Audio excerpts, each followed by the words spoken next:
Hello, welcome back to my channel. तो आप सब कैसे हो? उम्मीद है कि आप सब बहुत बहुत बहुत अच्छे होंगे, है ना। तो आज एक्चुअली कुछ काम तो नहीं है, इसी वजह से थोड़ा आलस आ रहा था, तो ब्लॉग शुरू करना थोड़ा लेट हो गया। प्लीज़ मुझे माफ़ कर दीजिएगा। और ये ब्लॉग में आप लोगों को मैं तो मेरे चाचा जी और चाची जी और बुआ जी से मिलवाई थी। तो आप सबको कैसे लगा? आप लोगों ने तो कमेंट में बताया भी नहीं। प्लीज़ कमेंट थोड़ा कीजिए, मुझे अच्छा लगेगा। अभी मैं फटाक से थोड़ा रेडी हो जाती हूँ और आप लोगों से मिलती हूँ। हाय, अभी मैं तैयार होके आ गई हूँ और पता है आज मैं आप लोगों को किसी के बारे में बताना चाहती हूँ।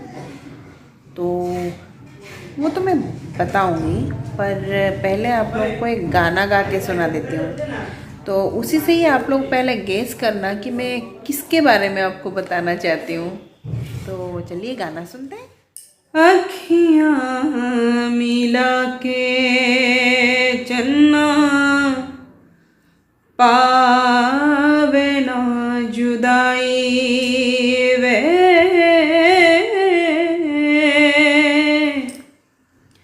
देवे ना तानी मैनू सारी खुदाई वे, अखियाँ मिला के। तारे हैं बाराती, चांदनी है ये बारात, सातों फेरे होंगे जब हाथों में लेके हाथ, सातों फेरे होंगे जब हाथों में लेके हाथ, जीवन साथी हम दिया और बाती हम, जीवन साथी हम दिया और बाती हम। तू जो मेरी है जो प्रीतम, कुछ नहीं मांगू दूजा, आरती नैनों से करती हूँ मन से तेरी पूजा, मैं तो धर्म ही समझूं तेरी कही हुई हर बात, सातों फेरे होंगे जब हाथों में लेके हाथ, जीवन साथी हम दिया और बाती हम, रे जीवन साथी हम दिया और बाती हम, अखियाँ मिला के चन्ना पावे ना जुदाई वे, अखियाँ मिला के। क्या आप लोग गाने से समझ पाए कि मैं आप लोगों को किसके बारे में और क्या बताना चाहती हूँ? कर पाए? तो चलिए फिर के बारे में बोलना चाहती हूँ, मतलब हम दोनों के बारे में ही बताना चाहती हूँ। और चलिए शुरू करते हैं। मैं आपको बोल रही थी ना कि मुझे तो सब प्यार करते हैं बहुत ज़्यादा, और गाने के वजह से थोड़ा ज़्यादा प्यार करते हैं। तो मतलब गाने से ही मेरा प्यार का शुरुआत हुआ है, मतलब चमन और मेरे प्यार का शुरुआत गाने से ही हुआ है। आप लोगों में से कोई कोई ये यकीन ही नहीं करेगा, मुझे पता है, फिर भी मैं ये आप लोगों को बोल रही हूँ कि हम दोनों का प्यार गाने से ही शुरू हुआ है। तो तो चलिए मैं आप लोगों को बताती हूँ कि कैसे प्यार हुआ, कैसे हम दोनों एक दूसरे से बात किए, कैसे आगे बढ़े और कैसे शादी तक पहुँचे। तो क्या आप सुनना चाहते हो? क्या हुआ था ना, दिवाली के टाइम पे हमारे यहाँ मतलब उड़ीसा या फिर कोलकाता, यहाँ पे दिवाली एक दिन नहीं होता है, 7 दिन तक माँ काली यहाँ पे रहते हैं, पूजा होता है। तो बहुत मस्ती करते हैं हम लोग और उस टाइम पे बहुत सारे शोज़ वगैरह भी होता है।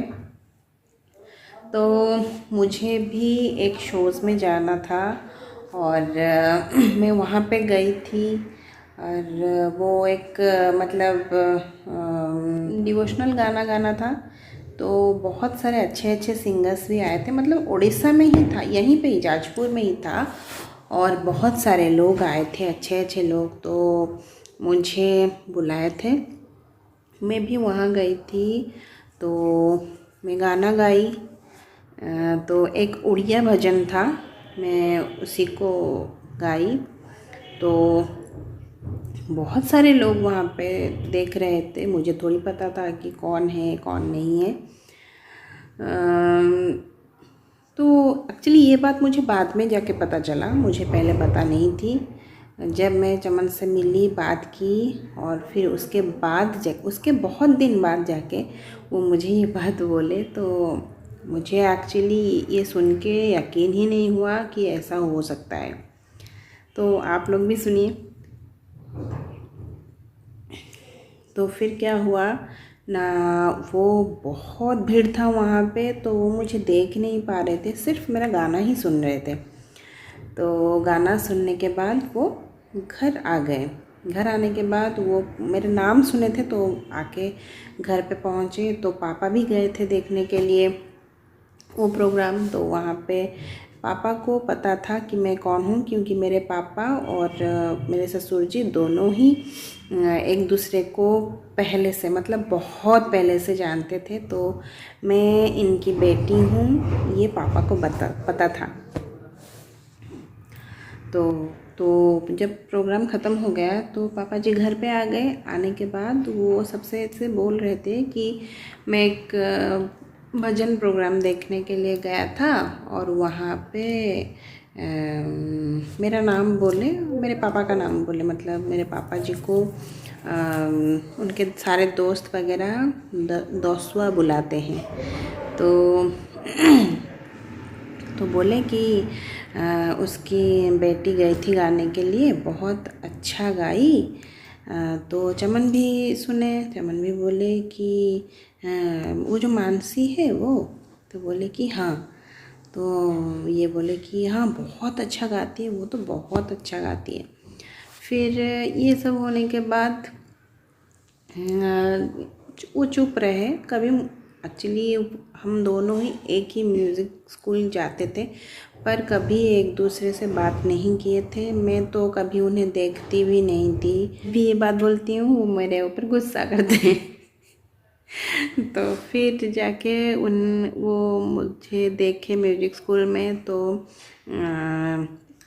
उन्हें अच्छा लगा। फिर कभी वो मुझे कुछ भी नहीं बोले हैं, मतलब कभी ऐसे पीछा करना या फिर परेशान करना ऐसा कुछ भी नहीं किया, क्योंकि वो वैसे लड़के हैं ही नहीं। तो ऐसे ही चला गया बहुत दिन, मतलब शायद 1-2 साल ऐसे ही चला गया था, मुझे पता नहीं था। फिर मैं जो बोल रही थी आपको कि मैं जो म्यूज़िक स्कूल में सीख रही थी, उसका एक स्टेट लेवल कंपटीशन होता है। तो वो भी तबले में पार्टिसिपेट कर रहे थे और मैं तो म्यूज़िक में।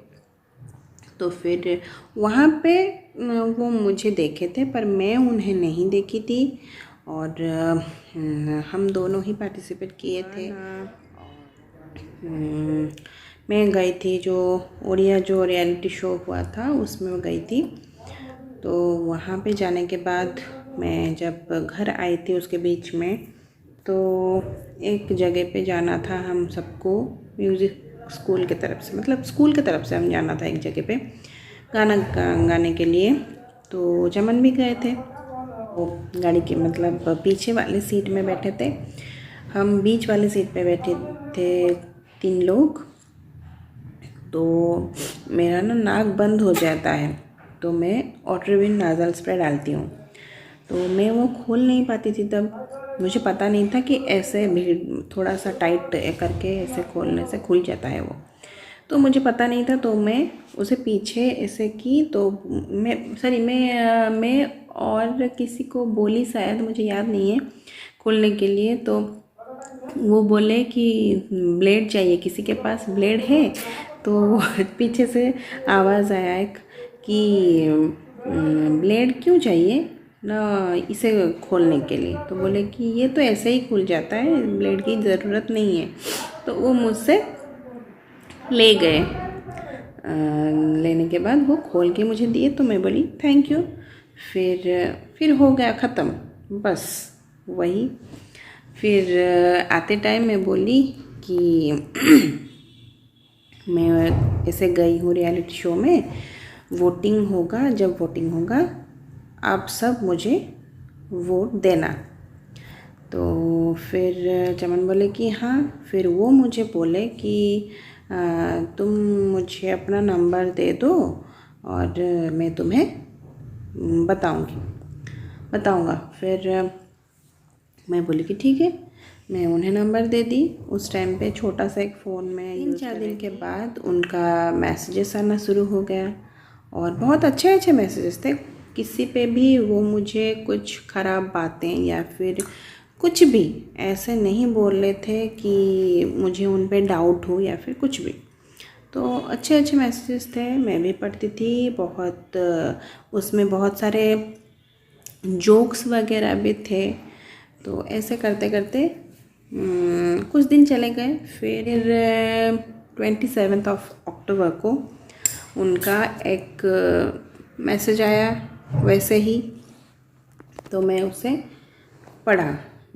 पढ़ा। तो उससे मुझे थोड़ी सी डाउट हुई कि ये थोड़ा मतलब अलग टाइप का मैसेज है। मतलब ख़राब कुछ नहीं था उसमें, पर थोड़ा प्यार भरा मैसेज था। तो मैं उन्हें फिर कॉल की कि ये क्या है। तो वो मुझे बोले कि एक बात पूछूं? मैं बोले हाँ पूछो। फिर वो मुझे बोले कि डू यू लव मी। वो भी मैसेज ही आया था कि डू यू लव मी। तो मैंने क्या किया कि वही मैसेज को उन्हें फॉरवर्ड की कि डू यू, तो ये लिख के मैं 2 क्वेश्चन मार्क्स डाल दी। तो वो बोलते हैं कि जब ये वाला मैसेज आया मेरे पास, मैं बहुत घबरा गया था, ऐसे क्यों भेजी वो। और वो सोचते थे कि मैं किसी से बात नहीं करती हूँ, और मुझे मतलब मैं किसी से ज़्यादा बातें नहीं कर पाती हूँ, हमेशा चुपचाप बैठती हूँ। तो इसी वजह से उन्हें लगा कि मैं गुस्से वाली हूँ थोड़ा।